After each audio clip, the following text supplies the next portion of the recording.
She thought she had finally reached the happiest moment in 3 years. After years of trying, she was finally pregnant with the child they had always dreamed of. Overjoyed, she prepared a surprise for her husband. But in his office, she saw a woman in an expensive dress who looked remarkably like her. A document on his desk utterly devastated her. 7-week pregnancy report. Fetus, healthy with heartbeat. And her husband, the alpha king of the werewolf clan, actually said, "I didn't cheat. I just found a surrogate to replace your body." Welcome to Luna's Romance Stories. Read the entire novel in one go. Message or comment to tell me what kind of story you'd like to read. Subscribe to the channel for daily updates. Luna reminds you, the story begins now. The hum of the private jet's engines provided a rhythmic backdrop as Alexander's strong hands pinned mine above my head. His amber eyes, usually so steady and reserved, burned with an intensity that stole my breath. "Alexander," I whispered, my cheeks flushing as his lips trailed down my neck, leaving a path of fire in their wake. My husband, the powerful alpha king of the Northern Territory, responded with a low growl that sent shivers through me. "You are unusually enthusiastic today," he murmured against my skin, his voice husky with desire. I bit my lip, suddenly shy about explaining. "The doctor said this position might help with, you know." Alexander pulled back slightly, his expression softening with understanding. "We'd been trying to conceive for 3 years, and my old uterine injury only made it harder." "Your ovulation?" he asked, gently brushing a strand of hair from my cheek. I nodded, feeling my face heat up. "She said we should be together as much as possible during this time." Even after years of marriage, discussing such intimate matters still made me uncomfortable. Alexander noticed my unease and smirked. "I thought you were just looking for excitement," he teased, his fingers tracing my bare shoulder. I huffed, trying to feign indignation, but his touch sent chills down my spine, making it impossible. "This is serious, Alexander." The doctor was clear. His lips silenced me, and when he pulled away, his eyes sparkled with mischief and hunger. "Then we should follow her orders strictly," he whispered against my mouth. "Do you agree, my Luna?" Under his heated gaze, my resolve wavered. "Can we at least dim the lights?" Alexander chuckled and obliged, adjusting the cabin lights until the space was bathed in soft moonlight filtering through the windows. "Better?" he asked, his voice low and gravelly in the dimness. I could only nod as he turned his attention back to me, his hands exploring my body with a familiarity that still felt thrilling. "Happy anniversary, Isabella," he murmured in my ear, his warm breath tickling my skin. I gasped in surprise. "You remembered?" Alexander pulled back, reaching into his pocket for a velvet box. "How could I forget the day you became my mate?" Inside lay a beautiful moonstone pendant, its blue-white surface glowing in the low light, set in white gold with intricate wolf carvings. "It is stunning," I whispered, tears welling up. He fastened it around my neck, his fingers lingering on my skin. "Just like you." His expression turned serious. "Even if we never have children, Isabella, you are everything to me. Remember that." As he leaned down to kiss me again, my heart swelled with love. High above the clouds in our private world, we lost ourselves in each other, his hands gripping my waist with possessive strength. I arched into him, craving more of his touch, more of everything he offered. "Mine," he growled, the sound primal in the dim cabin. I clung to him as waves of pleasure crashed over me. "Always yours," I breathed. The moonstone pendant gleamed between us, a silent witness to our passion, entwined. Our bodies spoke the words our hearts already knew. Or private jet's wheels touched down smoothly at Moonlight International Airport, wrapped in a blanket. I leaned against Alexander's chest, warding off the chill. "Home," he murmured, pressing a kiss to my forehead. I shifted, wincing slightly at the soreness from our activities. But it was a good ache. Alexander noticed immediately, his brow furrowing with concern. "Did I hurt you?" His voice held a note of tension. I shook my head, offering a reassuring smile. "Just overused." His face relaxed into a grin. "I'll take that as a compliment." As he carried me down the steps, the blanket slipped, revealing faint red marks on my ankles. Souvenirs of our passion, Alexander quickly adjusted it, his protective instincts flaring. "The car's waiting," he said, nodding toward the black SUV on the tarmac. "We can rest at the hotel, meetings tomorrow." I nuzzled his neck, inhaling his familiar scent. "I don't need rest," I whispered, my eyes playful, his pupils dilated. "Isabella," he warned, his voice dropping an octave. "We're in public." I smiled innocently, for now. The next few days blurred in a whirlwind of hotel rooms across cities. Despite Alexander's meetings with neighboring pack leaders, he made time for us each night. Gentle one moment, wild the next, but always with that heartbreaking tenderness. In Ravenwood, I texted him about my ovulation, and he cleared his afternoon. Within 20 minutes, he was at our suite, tie loosened, eyes dark with focus. "The doctor said multiple times a day increases chances," I explained breathlessly as he guided me to the bed. "I'll comply fully," he replied, a seductive smile playing on his lips as he lowered me onto the mattress. On the flight back to Blackwood territory, I curled against him, exhausted but content. He absently stroked my hair while reviewing files on his tablet. "What if it doesn't work this time?" I voiced the fear that haunted me. He set aside his work, focusing entirely on me. "We'll try again." His hand cupped my cheek. "Or we won't. You are my mate, my Luna, my everything." His words warmed me, dispelling doubts. I fell asleep on his shoulder, feeling safe and loved. I woke alone in our Blackwood Manor bed, sunlight filtering through curtains. His side was empty but warm. On the nightstand sat a bouquet of moonbloom roses, their white petals glowing blue, emitting an intoxicating fragrance.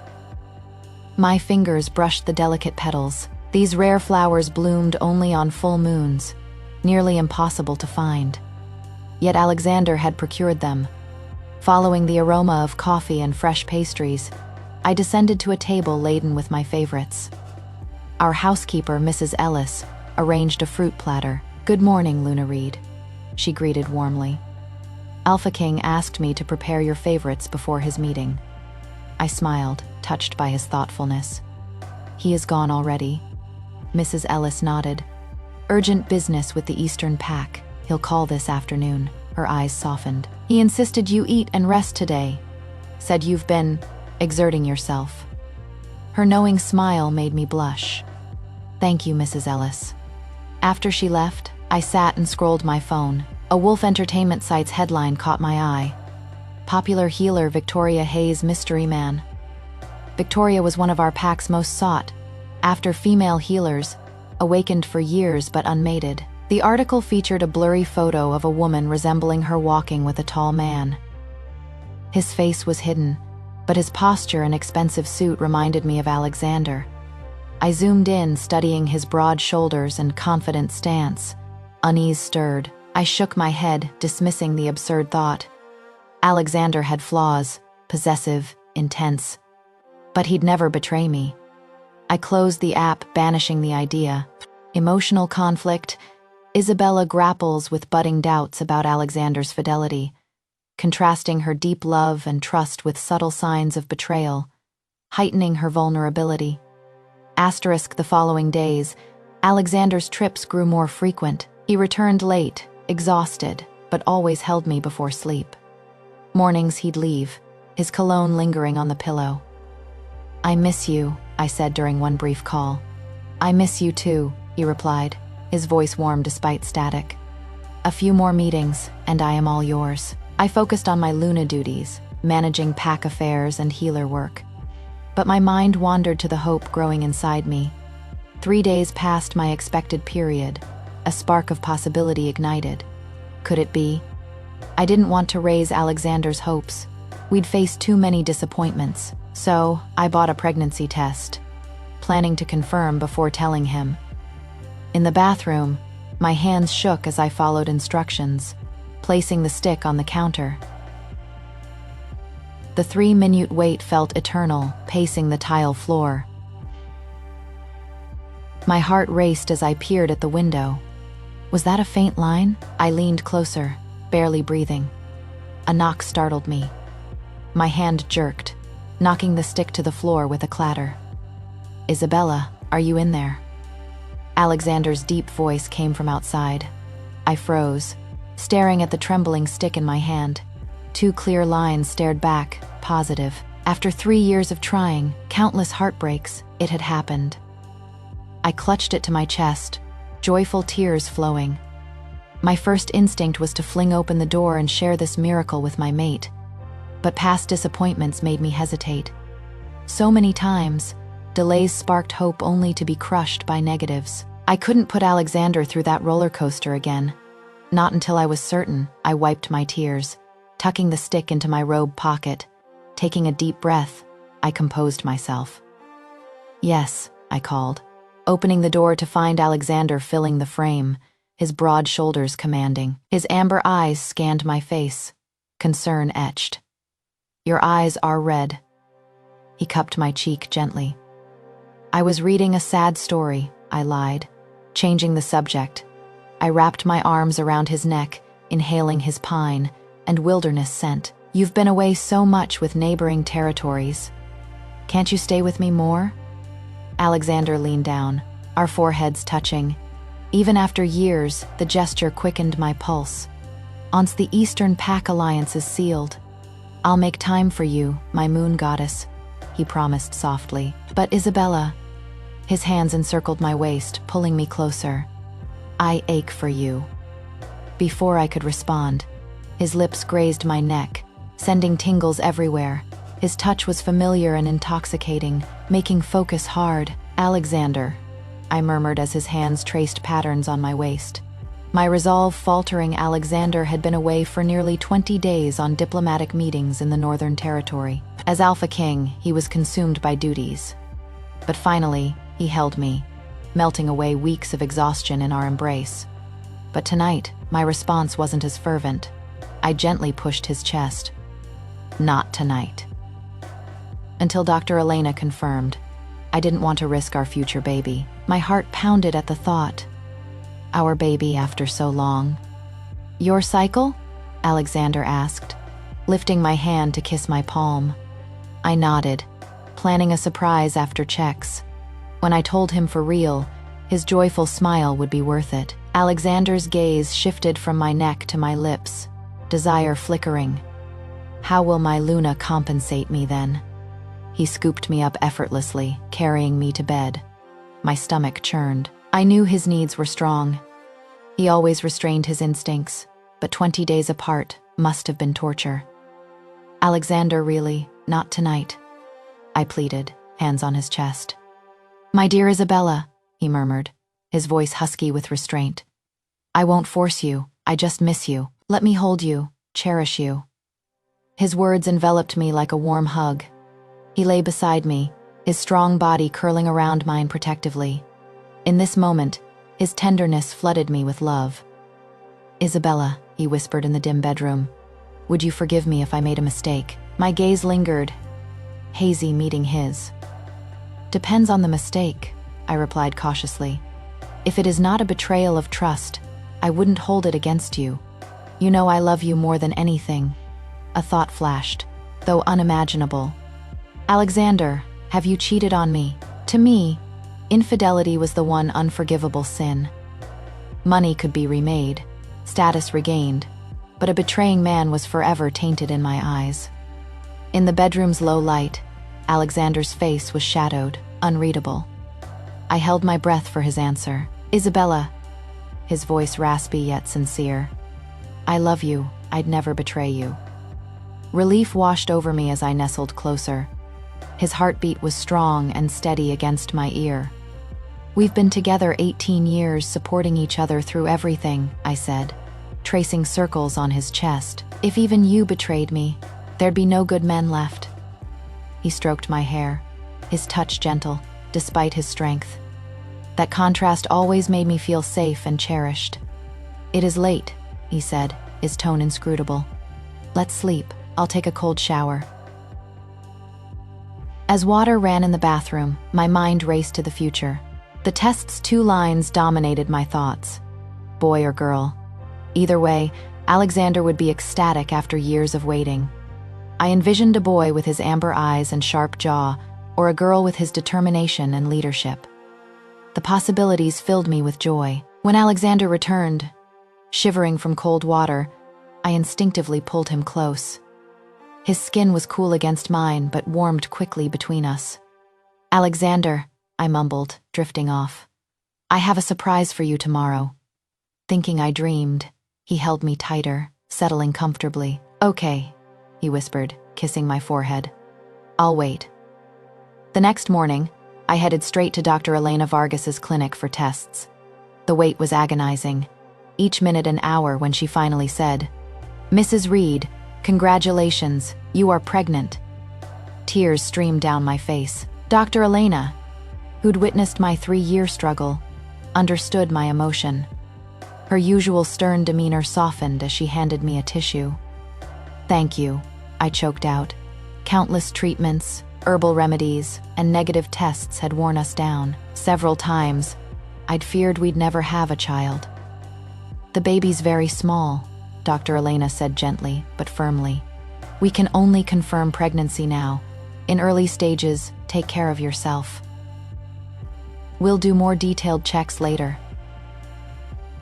I nodded, eager to tell Alexander. He'd longed for a child even before I retired. Our dream was coming true. I reached for my phone but hesitated. This news was too big for a text or call. I'd surprise him at his Blackwood Enterprises office instead. I took the private elevator to the top floor, knowing he was in a morning meeting with business reps from neighboring offices. Perfect for a surprise. My heart raced with excitement and nerves as I approached his executive suite. Guards recognized me, stepping aside respectfully. Clutching my bag strap, I pushed open his office door, a mix of thrill and anxiety swirling. I pictured his face lighting up. Would he be as overjoyed as me? The door clicked open, and my smile froze at the sight. Alexander wasn't alone. Victoria Hayes, our PAC's popular healer, stood by his desk. She wore an expensive gown, her slender figure eerily similar to mine. The resemblance was subtle but undeniable. Same height, similar bone structure, even hairstyle mimicking mine. Alexander's reaction was swift. He quickly covered a file on his desk. "Isabella," he said, surprise, and was that guilt flashing across his face. "I didn't expect you." Pregnancy sharpened my senses and reactions. Before he could hide it, I lunged forward, snatching the paper from under his fingers. "What are you hiding?" I demanded, my voice steadier than my heart. My hands trembled as I read the title, "Pregnancy Report. Victoria Hayes, 7 weeks along. Fetus healthy with heartbeat." The blurry photo from weeks ago flashed. A woman like her with a man whose posture screamed Alexander. It all clicked, shattering me. "Is this your child?" I whispered, locking eyes with him. Victoria stepped forward, composed. "Luna Reed, let me explain." "I am not talking to you," I snapped. Facing my husband, Victoria persisted. "It is my fault. I approached your husband." My palm connected with her cheek, the slap echoing. Victoria staggered, clutching her reddened face. "That is for meddling in a marriage," I said coldly. "You deserve it." Alexander's voice cut through. "Victoria, leave." She hesitated, glancing between us, then bowed her head and slipped out. The door closed, leaving me facing the man I'd loved for 18 years. Pain tore through my chest, as if my heart truly broke. "How could you?" My voice cracked. "We've been together since childhood.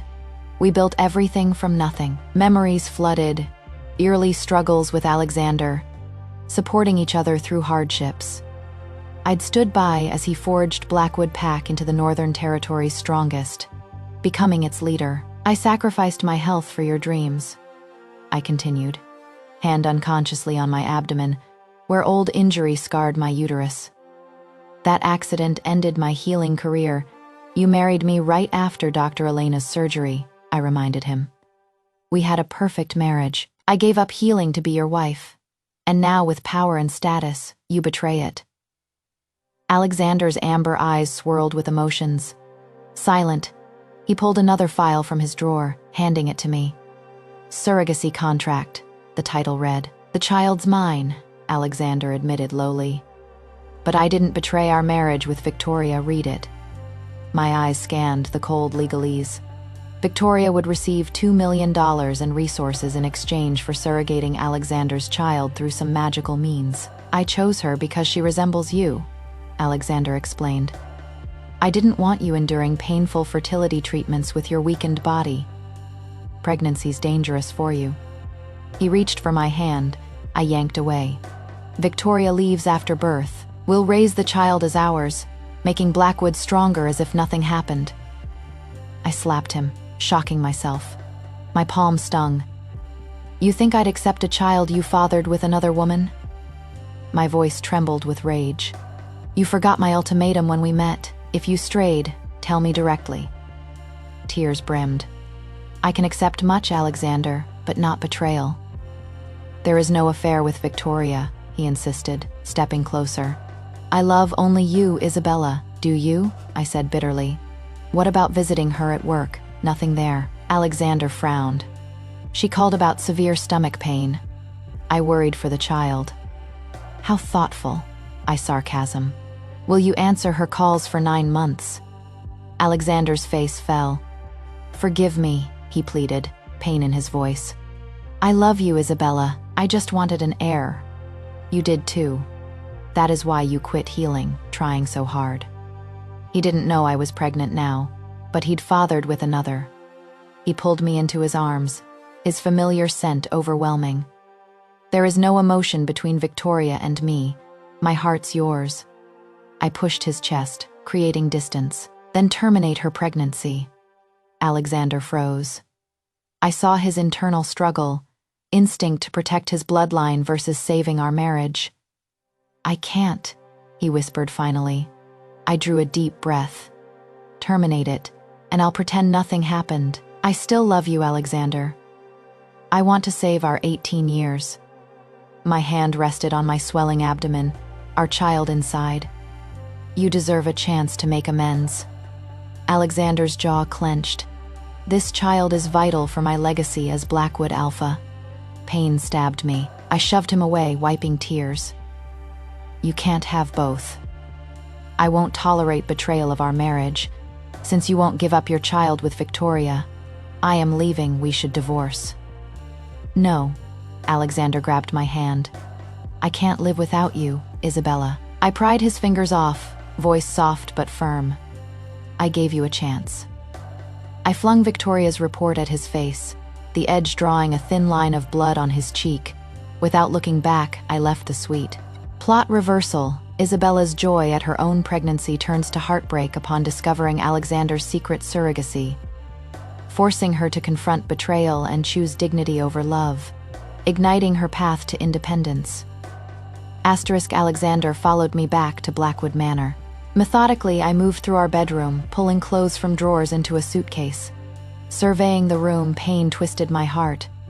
It held 18 years of love, laughter, shared dreams, all shattered by his betrayal. I removed the moonstone pendant he'd gifted days ago, tears splashing the white gold as I placed it back in its velvet box.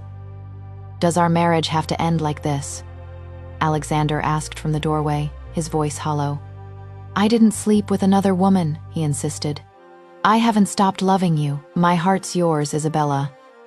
I wished he loved me less. Leaving would be easier. Actions have consequences. I choked out, fighting tears. I packed only essentials, clothes, personal items, Idaho. The rest stayed. Material things meant nothing. The life we'd built together was what mattered, and it was gone. Autumn wind bit through my thin coat as I dragged the suitcase outside. Alexander followed to the car, desperation in every movement. Where are you going? He demanded. If you don't want to see me, I'll leave. I shook my head. Being here is unbearable. Our home echoed with memories. Every room, every corner reminded me of what we'd had and lost. Temptation to forgive, to accept his betrayal, was too strong. I am not being reckless, I assured him, seeing his worry. I won't do anything dangerous. I pried his hand from the car door. I need space, Alexander. Driving away from Blackwood territory, tears blurred my vision as I gripped the wheel, telling myself to keep going, not look back at the man who'd broken my heart. Alexander's perspective, Isabella lingered, like fine wine under moonlight. Initial burn giving way to lingering sweetness that haunted me. Even gone, her presence filled every corner of the house. I paced our bedroom, fingers trailing her pillow. Her scent clung to the fabric, faint lavender mixed with something uniquely hers. Why? I whispered to the empty room. Why did I drive away the one I swore to protect? For 18 years, I'd shielded her from men coveting her beauty and gentle strength. Ironically, I, her protector and husband, wounded her deepest. The manor felt cavernous without her laughter. I missed her curling into me at night, trusting and vulnerable in ways she showed no one else. To the pack, Isabella was a resolute, powerful healer. Only I knew the tender woman beneath, rescuing injured animals, crying at sad movies. My wolf, Logan, howled inside, urging me to find our mate. I suppressed the urge to shift and storm our shared home. As I did under stress, I couldn't bear disrupting it with my pain. Instead, I sat in darkness, crushed by my mistakes.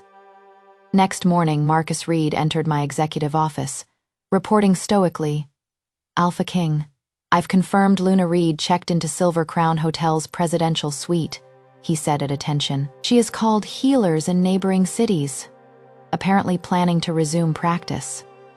I turned from the window, half shadowing my face, staring at the moonlit hotel.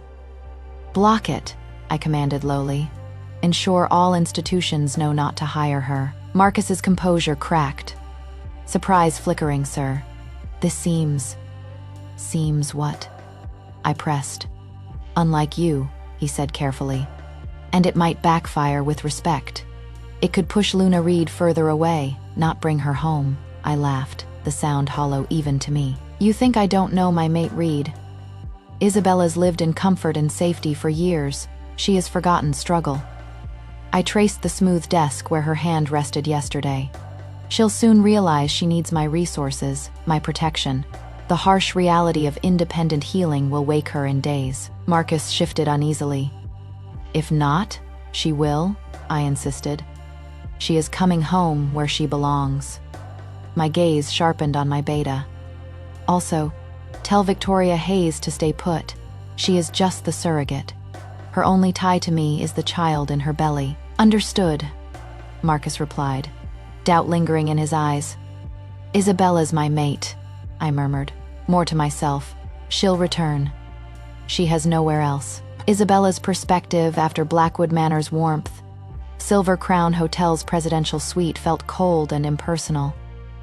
I sat on the king bed's edge, staring at my reflection in the far mirror.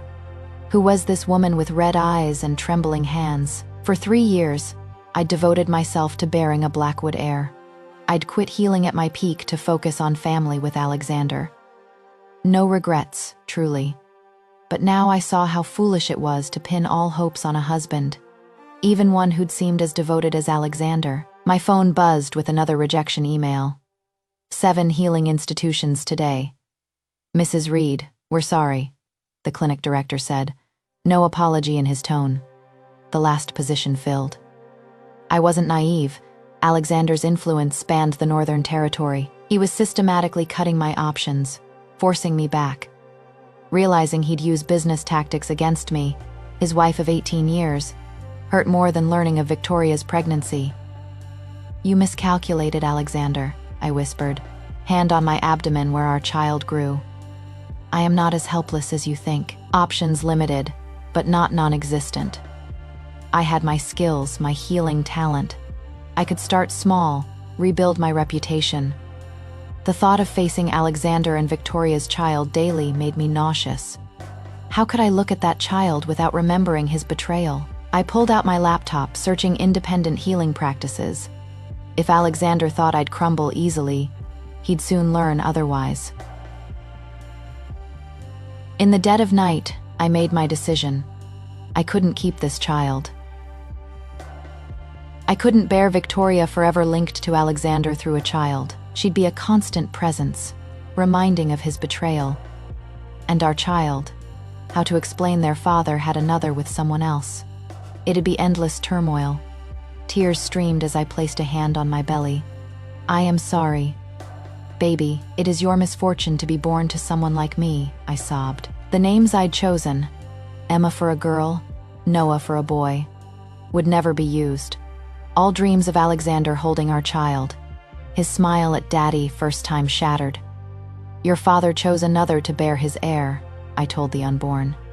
What life would you have tied to a man who betrayed me so? The decision tore me apart, but I had no choice. I couldn't let an innocent baby suffer the pain and resentment that would poison our home. Tomorrow, I'd see Dr. Elena Vargas for help. The thought sickened me, but I had to be strong. For the first time in 18 years, I put my needs first. Emotional conflict. Isabella's motherly instinct clashes with her dignity. Torn between protecting her unborn child and escaping a toxic marriage, amplifying her vulnerability and resolve. Leaving home the first night, I tossed and turned, yearning for Alexander's warm embrace. Impulsively, I opened his social media. His top post was a video of him comforting our rescued pup. October, the caption, missing mom. Watching his large hands gently stroke October's fur, my heart clenched. The scar on his thumb and index finger's web was visible. I remembered the day he got it. 3 years ago, we found October surrounded by feral dogs. Alexander fought them off, getting bitten. Worth it, he said as I bandaged his bleeding hand. Look how she trusts you now. In our childless state, October became our baby. Seeing her whine for me, curled against him, broke me. Then I noticed Victoria had liked the post. Curious, I clicked her profile, nausea rising. She'd changed her avatar to mimic mine, same angle. Gentle smile. Even similar clothes. She was infiltrating my life, replacing me bit by bit, disgusted. I closed the app and opened mine. I erased all traces of Alexander, changing my avatar to blank and status to moving forward. It felt petty but necessary. I needed to reclaim myself, remind everyone I existed beyond Alexander Blackwood. As dawn broke, resolve replaced the night's unease. I dressed quickly, determination steadying me. The next morning, entering New Moon Medical Center's office of Dr. Elena Vargas. Her eyes widened. Isabella, she rose from her desk. I wasn't expecting you today. I knew I looked awful, pale, heavy dark circles from crying all night. Elena, I choked. I want to terminate the pregnancy. I stared at Isabella Reed, her request shattering my professional calm. The woman before me was a shadow of the vibrant, determined Luna I'd treated for years, pale, with deep dark circles from sleeplessness and tears. Terminate? I repeated, shock unmasked. Isabella, you've tried for 3 years. I rarely used the affectionate name, only in private. Now it slipped out from concern. Isabella nodded, hands trembling on her lap. I've decided, Elena. May I ask why? I asked gently, no judgment. This is the child you've wanted. Timing's wrong, she whispered, barely audible. Tears brimmed but didn't fall. Things changed. I didn't press for details. Rumors swirled in the Northern Territory about trouble between the Alpha King and his Luna. Isabella here alone. Without Alexander's protection, said enough. I understand, I said, though I didn't fully. I can schedule the procedure, but not immediately, earliest in 3 weeks. Relief and gratitude crossed her face. Thank you, I sighed, leaning forward. Isabella, I must urge reconsideration. Her expression hardened. I've decided. You know your body, I said gravely. Your uterus was injured in that accident. It took 3 years to recover for pregnancy. Terminating will damage it again. Future conceptions may be harder. My words hung heavy.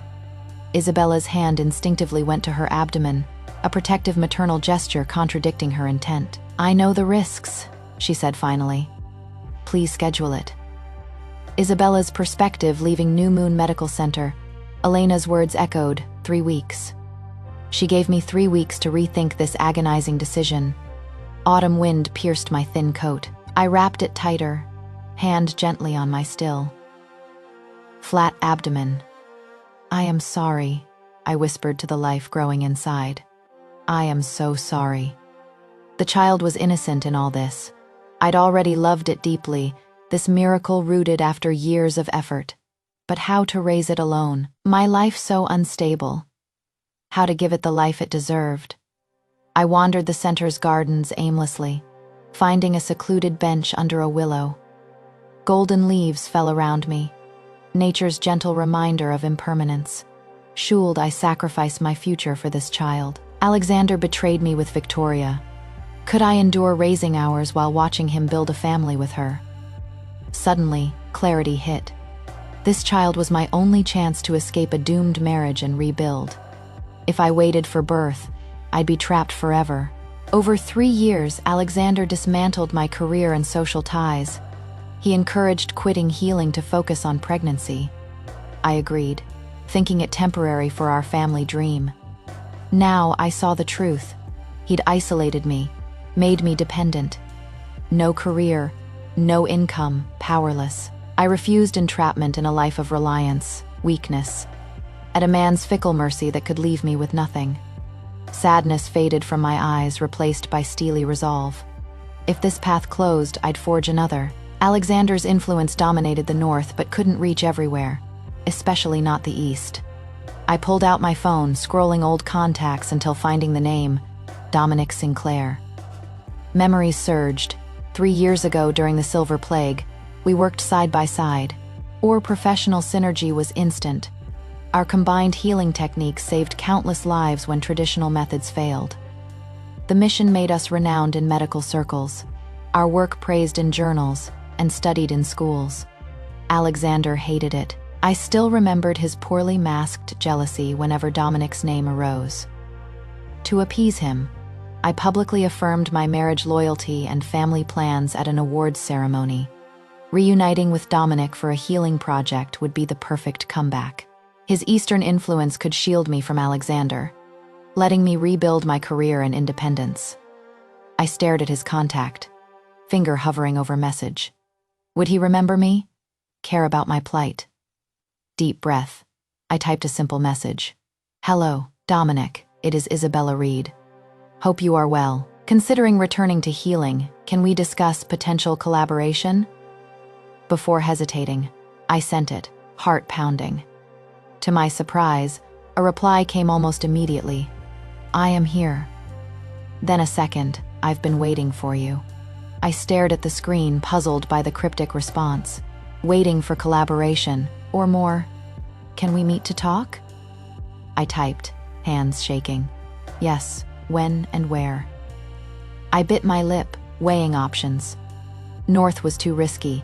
Alexander's spies everywhere, east, where Dominic was established, safer, Hong Port tomorrow afternoon. I proposed, scarcely believing my boldness. I'll be there. Send your flight info.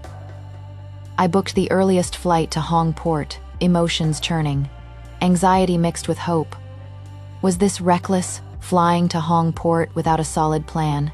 Just vague hope of restarting? What if I disrupted his life?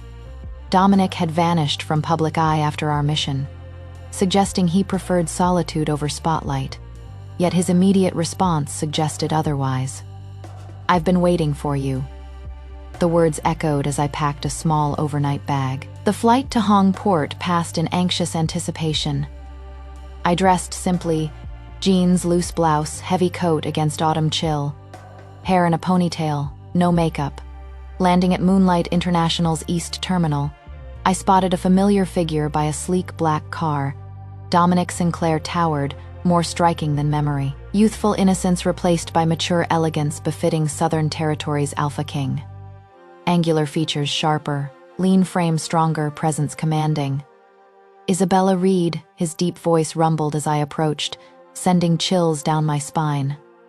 Long time, Dominic Sinclair, I replied, extending my hand. He took it, warm and firm. The brief contact sent warmth through me, a sensation absent from men for years except in healing. In the car, silence reigned, Dominic's aura filling the space. I stole a glance, feeling his eyes on me. I realized my plain attire made me look more college student than powerful Alpha's Luna. Nervously, I fiddled with my coat, finally removing it to reveal blouse and jeans. "Sorry for the sudden visit," I said, tying my hair with an elastic. "I wanted to discuss a potential healing project." Dominic nodded, expression unreadable. "We'll talk over dinner." As dusk fell, Dominic shed his coat, loosening his shirt collar, exposing a sliver of neck in the confined car. The casual move felt intimate. "Hungry?"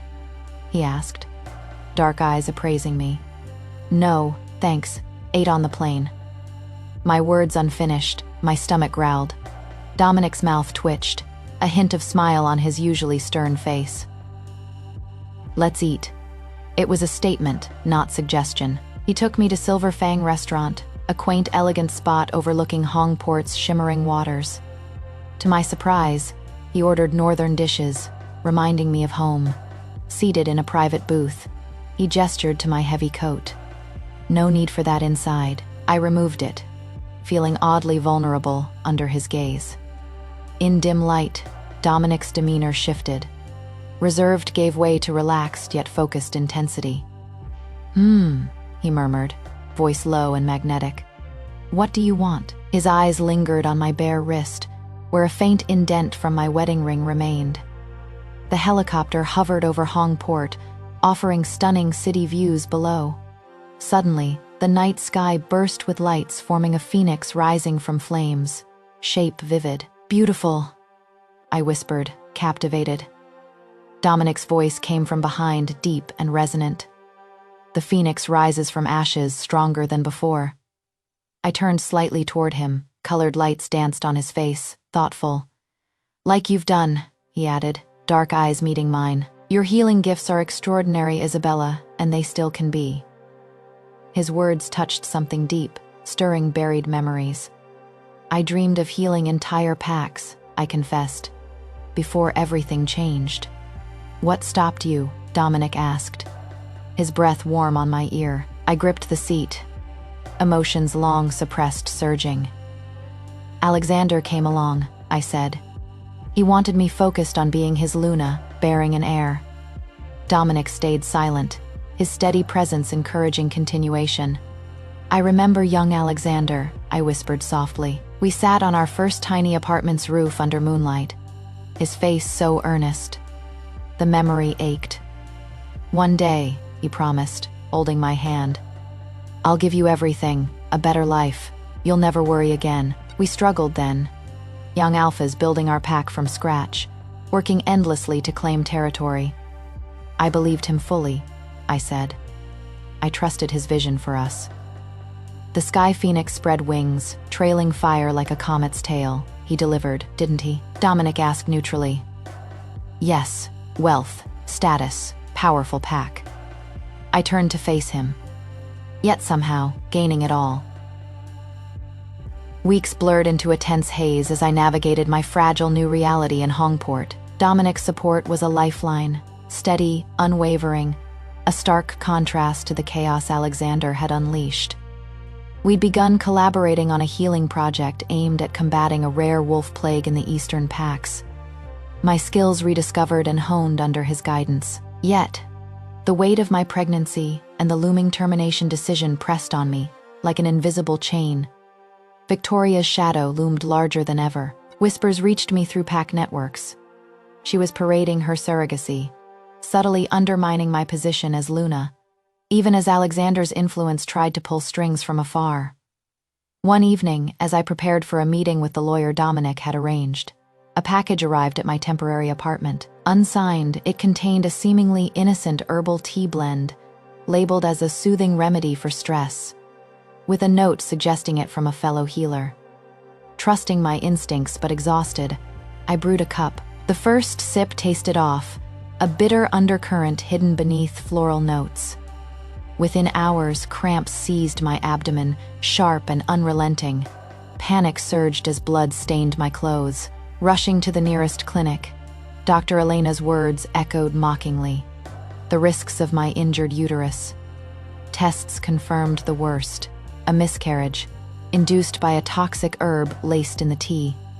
Investigations pointed to Victoria, traces of her scent lingered on the package, and anonymous tips revealed her jealousy, fueled plot, eliminate my child to secure her position as the sole bearer of Alexander's heir. She confessed under pack interrogation, claiming it was for the greater good of Blackwood. The betrayal cut deeper than any wound, my innocent baby gone because of her ambition.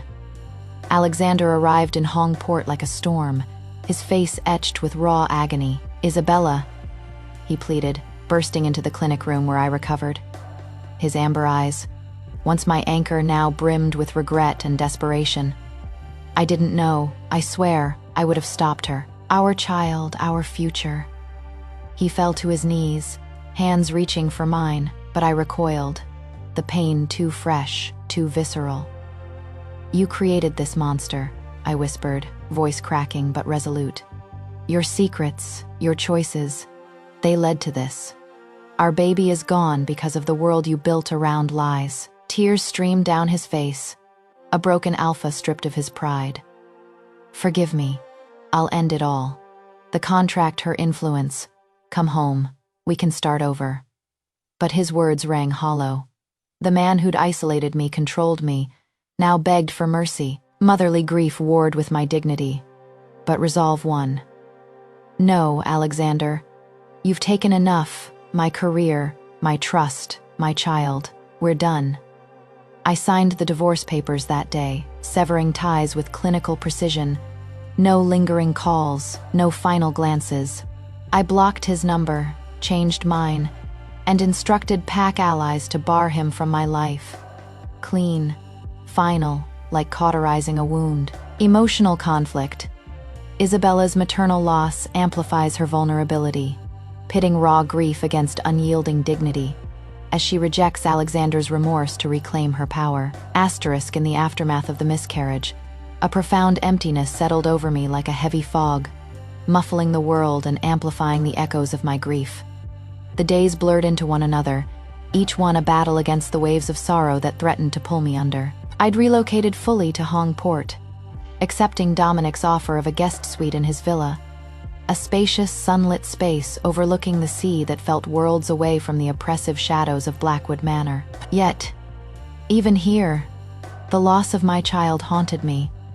Phantom kicks in my abdomen, dreams of tiny hands I would never hold. Dominic was a constant, quiet presence, never intrusive but always there when the darkness crept in too close. He didn't try to fix me with grand gestures or empty platitudes. Instead, he offered stability, a rock amid the storm. Our healing project became my anchor, long hours in his state, of the art lab, where we developed new techniques to combat the wolf plague, ravaging the eastern packs. Working side by side, his focused demeanor and precise movements reminded me of our past collaboration, but now laced with a deeper undercurrent of mutual respect. It started subtly, the warming of our connection. One afternoon, as rain pattered against the lab's floor to ceiling windows, I fumbled a delicate vial of serum, my hands trembling from exhaustion. The glass shattered on the tile, spilling iridescent liquid everywhere. I froze, tears welling unbidden, such a small mishap. Yet it felt like another failure in a string of losses. "I am sorry," I whispered, kneeling to clean it up, my voice thick with frustration. Dominic crouched beside me without a word, his large hands gently taking the cloth from mine. "It is just a vial, Isabella," he said softly, his deep voice steady as he wiped the spill. Our fingers brushed, a spark of warmth cutting through my chill. He didn't pull away. Instead, he met my eyes, his dark gaze holding a quiet understanding. "You've carried enough today. Let me handle this." In that moment, his protectiveness wasn't smothering like Alexander's had been. It was supportive, allowing me space while offering strength. As weeks passed, these small interactions built layers. Evenings often found us on the villa's terrace, sharing herbal tea under the stars. One night, as the sea breeze carried the scent of salt and jasmine, I finally opened up about the miscarriage. I keep replaying it, I confessed, staring at the waves crashing below. The pain, the blood, and knowing it was because of her. Victoria's jealousy stole my child before I could even protect it. My voice broke, and I hugged my knees to my chest. Vulnerability raw. Dominic set his cup down, shifting closer on the wicker bench. He didn't interrupt or offer solutions. He simply listened, his presence a silent invitation. When I finished, he placed a hand on my shoulder, firm, reassuring. That loss, it is unimaginable, he murmured, his thumb tracing a gentle circle on my skin. But it wasn't your fault. You are not defined by what was taken from you, Isabella. You are the healer who saves others, and now, yourself. His words pierced the fog, and for the first time, I leaned into his touch. My head resting against his shoulder. The contact sent a quiet thrill through me, a reminder that I could still feel warmth amid the cold. The shift deepened during a late-night work session. We'd been poring over data charts, the lab illuminated only by soft desk lamps. Fatigue weighed on me, but Dominic's enthusiasm kept us going, his eyes lighting up as he explained a breakthrough in the serum's formula. "See here," he said, leaning over my shoulder. His breath warm on my neck, our arms brushed, and I felt a flutter in my chest. Unfamiliar yet welcome. I turned slightly, our faces inches apart. Time seemed to slow. His gaze dropped to my lips, then back to my eyes, filled with a tenderness that made my heart race. "Isabella," he whispered, his voice husky. "You've been through hell. I don't want to push." But I closed the distance, my lips meeting his in a tentative kiss. It was soft at first, exploratory, a release of pent-up emotions. His hands cupped my face gently, as if I were something precious. And the kiss deepened, igniting a spark I'd thought extinguished. When we pulled apart, breathless, he searched my eyes. "Are you sure?" he asked, vulnerability in his tone for the first time. I nodded, tracing his jawline with my fingers. "With you, yes, you see me, not as a possession, but as an equal." That night, we didn't rush. It was a slow unraveling, his touch reverent, exploring with care that healed old wounds. In his arms, I felt protected without being confined, desired without being owned. Our bodies moved in harmony, a dance of rediscovery, where vulnerability met strength. Mornings after brought no regrets, only a growing bond. We'd share breakfast on the terrace, his hand casually entwining with mine as we discussed the day. Laughter returned, light, genuine. Over shared stories of our past mission, his dry humor coaxing smiles from me. One weekend, we escaped to a secluded eastern beach, walking barefoot in the sand. As the sun set, painting the sky in hues of orange and pink, he pulled me close. "I've waited years for this," he admitted, echoing his cryptic message from our reunion. "Not just collaboration, but you, whole, free." Months had passed since I'd settled into my new life in Hongport, the rhythm of healing work and quiet evenings with Dominic weaving, a tapestry of peace I'd long forgotten. The villa by the sea became my sanctuary, its windows framing endless horizons that mirrored my newfound freedom. One crisp autumn evening, as the sun dipped below the waves, painting the sky in strokes of crimson and gold, I felt an inexplicable pull, a whisper of the past stirring in the wind. Alexander arrived unannounced, his presence a shadow lingering just beyond the garden gate. He didn't knock, didn't call out. Instead, he stood there through the twilight, a solitary figure etched against the fading light. From afar, his broad shoulders slumped slightly, the once commanding Alpha King reduced to a man haunted by regrets. He watched the villa's warm glow, glimpses of my life flickering through the curtains, me laughing over dinner with Dominic, tending to herbs in the small greenhouse, or simply reading by the fire. He made no move to intrude, his amber eyes fixed with a silent vigil, as if drawing near would shatter the fragile peace I'd built. Rain began to fall around midnight, soaking his coat, but he remained, unmoving, a penance in the downpour. In the quiet hours of the night, as I rose for a glass of water, a glance out the window caught him. There, under the street lamp's halo, stood Alexander, rain-slicked hair plastered to his forehead, his gaze unwavering on the house. My heart stuttered. A mix of old ache and lingering sorrow. After all the betrayal, the loss, the hard-won independence, seeing him evoked not rage, but a quiet release. The storms had passed. I'd weathered them, emerging whole. He was a chapter closed, a ghost of what was. I paused, hand on the curtain, but chose not to acknowledge him. Instead, I turned away, filling my glass and returning to my book by the fire. Life moved on, and so did I, unfettered, at last. Alexander POV months had slipped away like grains of sand through my fingers, each one carrying a piece of the life I'd shattered with my own hands. Here I stood, outside her villa in Hongport, the sea's restless waves crashing in the distance, as if mocking my stillness.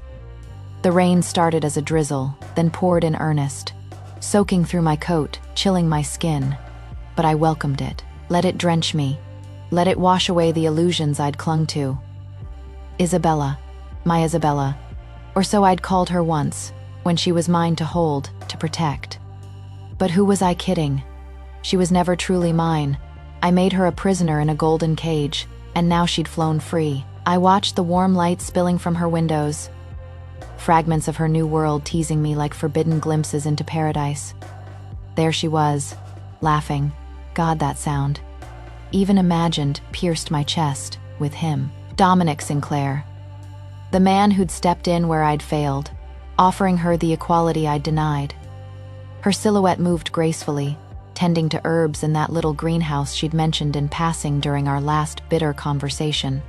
She looked content, radiant, even.